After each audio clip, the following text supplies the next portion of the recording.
Hi everyone. So I had a question from a viewer recently that I thought was worth addressing. And the question is more or less this. Why bother as an INFJ engaging with external reality, engaging on a path of individuation, spiritualization, projecting myself outward into the social realm, if at the end of the day reality is only going to knock me down? Why would INFJs, why should they bother starting this difficult journey? It's kind of demanding and arguably partly taxing journey if reality is so much, so likely to knock them down. So this is a sentiment that is often voiced by INFJs. In my view, it's a self-defeating argument, and hopefully it can be seen in this way by you guys as well. But I want to argue a little bit as to why that's the case. So, what I want to point out in this question, first of all, is that it's a very paradoxical question. It expresses a quite paradoxical state of mind, ambivalent state of mind. There are in this question two opposed attitudes, which are no doubt related to an underlying feeling of anxiety that people who are prone to asking this question are prone. So the paradox is this. On the one hand, the person is saying, well, reality would knock me down, so why bother, right? On the other hand, well, they are interested in this question. They are interested in the idea of engaging external reality, but also they're engaging in the self-exploration that's implied by the fact they know about the INFJ personality. They know that they are an INFJ personality, meaning that at some point in their lives, they explored that aspect of the personality and they dug deep enough that they started engaging with this whole question of the INFJ personality to the extent that they'd be able to have the conceptual baggage to ask this kind of question. So if you like, that's a way of saying that a person who takes an interest in Jungian types and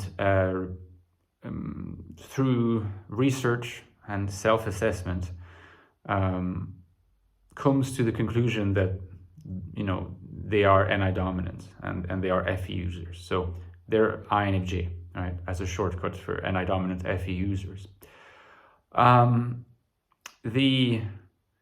This person who realizes this, who comes to that conclusion and continues taking an interest in this personality type and in what it means for them and what it means for their life, there's no way that this person was not in the first place trying to contend with something about themselves that they wanted to change.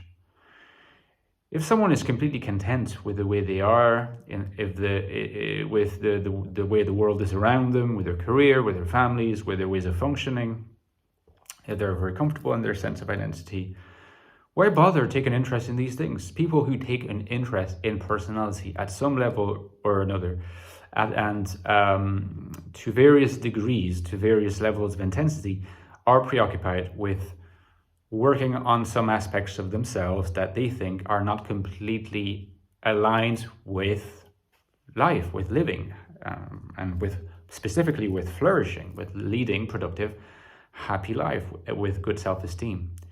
So the very fact that someone is interested in their type and regularly engages with this whole question, watches videos, maybe reads books, implies that there is a desire for change. But what the question is also evoking is this desire for no change, is this desire for stillness, the stillness of not engaging external reality. Now, in the terms that I use in my own work, particularly in my first book, the Ecstatic Soul, this book is the first book that introduces the term of alienation, and the sense that there is the NI world and the external world, and that NI dominance, and even more so INFJs, for reasons that are explained in the Ecstatic Soul, are able to sort of cut themselves off to a significant extent from the goings on of the social world, externality, to retreat into their own world, which has the quality of a world. I'm not sure there is such a thing as a TI world or an FE world. I think that there are certainly frames of reference for people who have these dominant functions. I don't know if these functions give a world in the way that NI gives a world. I think this is specific to NI. In fact, SI, I think, SI dominance, I think, yields what looks like a world, but in fact is a replication, is a more macroscopic, or rather more microcosmic replication of external reality. But this is for a separate topic. In fact, I also discuss this in the Ecstatic Soul, if you're interested. And you look at the INFJ personality, the deepest investigation of the INFJ mind, you will find online. So the link is below if you want to get the book. Check the reviews, they're very positive.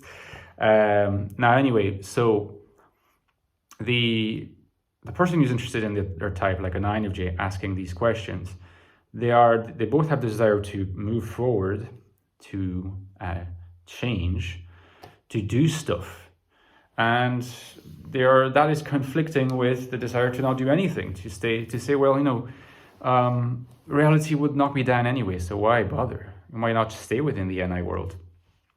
Now you can imagine that in and of itself, this level of ambivalence and this level of splitting between these two opposed positions and not being able to integrate these positions is in itself intrapsychically a source of conflict that is sure to cause anxiety. So in fact, you're not helping yourself with, you know, your anxiety, whether it's existential anxiety or other forms of anxiety. You're not helping yourself by moving from a state of not even asking yourself these questions to being so ambivalent. The ambivalence is going to cause more conflict. So I think that's what your inner drive was, to explore these dimensions of yourself along new conceptual frames that are offered by Jungian types. What it says is that what you deeply desire, really, among other things, is to change. And when you are falling into ambivalence, it's because there is a part of you that is still afraid of making this leap, right? It's afraid of change, which is also something that is very common in anxious, neurotic people.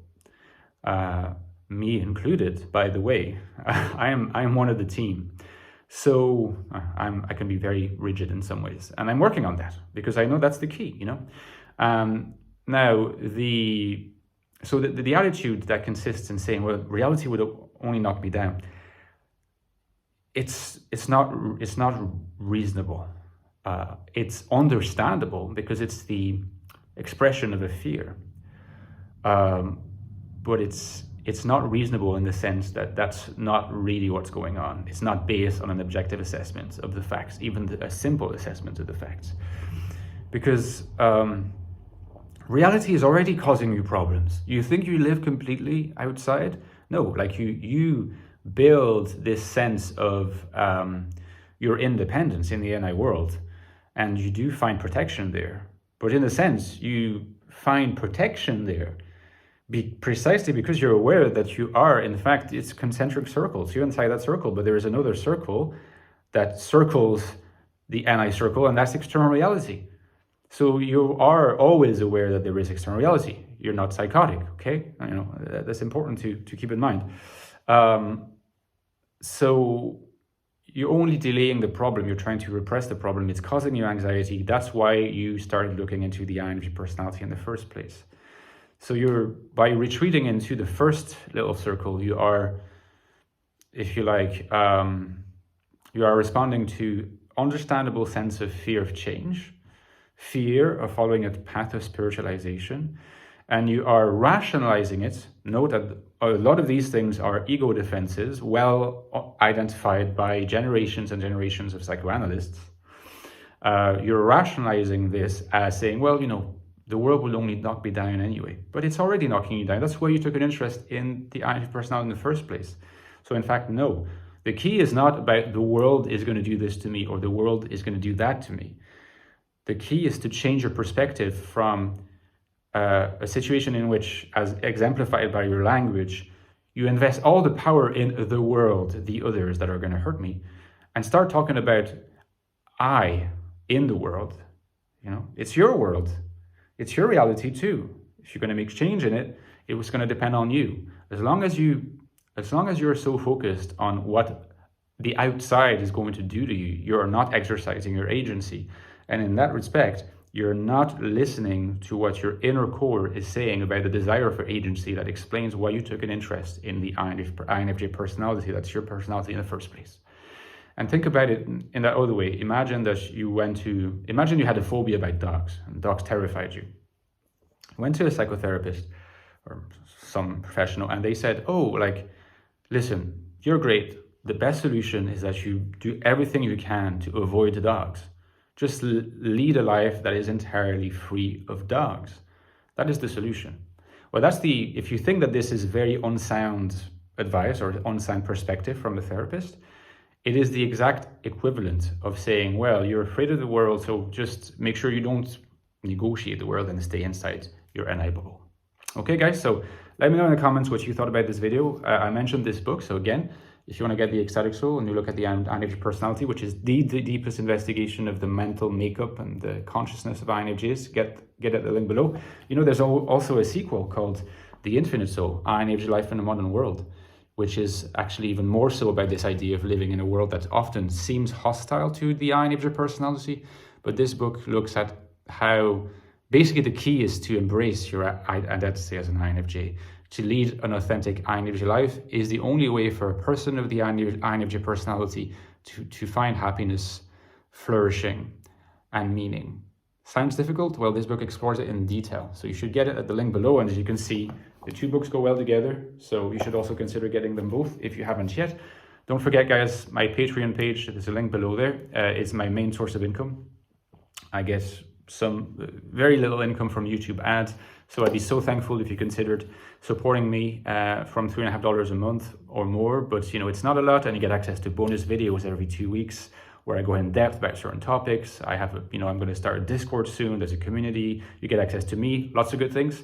And primarily, you help me keep going with all this content. So thank you, and see you next time. Bye-bye.